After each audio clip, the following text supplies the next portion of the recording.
Game on. Kwa habari za burudani na michezo, tafadhali gusa neno subscribe. NBC Premier League ni ya moto. CAF Champion League imepamba moto. CAF Confederation imepamba moto. Hawa wanasajili.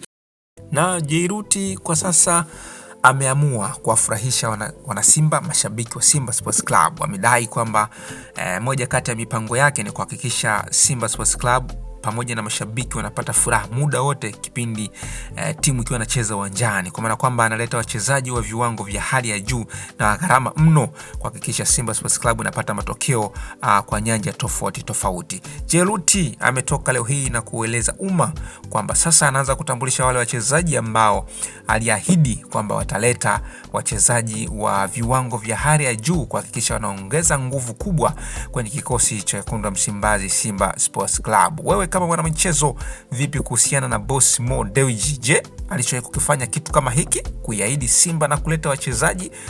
Na kwa kipindi hiki boss Mo Dewji yupo kimya, hatujajua ana wazo gani juu ya klabu ya soka ya Simba.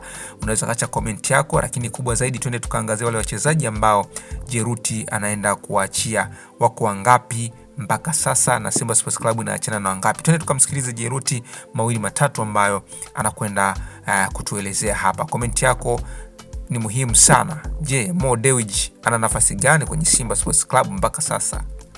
Kwa kukubali kununua jezi original, kama nilivyosema, mtakaponunua jezi original ni vitu vyote ambavyo sisi Jairuti tumeahidi kwa Simba vitaenda kufanyika. Hivyo basi leo ni siku nzuri sana kwetu wana Msimbazi, kwa kuhakikisha kwamba kile ambacho tulikiahidi tunaenda kukitekeleza. Na hii niseme tu kweli, huyu mchezaji tumemleta kwa nguvu yenu nyewe washabiki. Sababu bila nyinyi tusingeweza kununua mchezaji.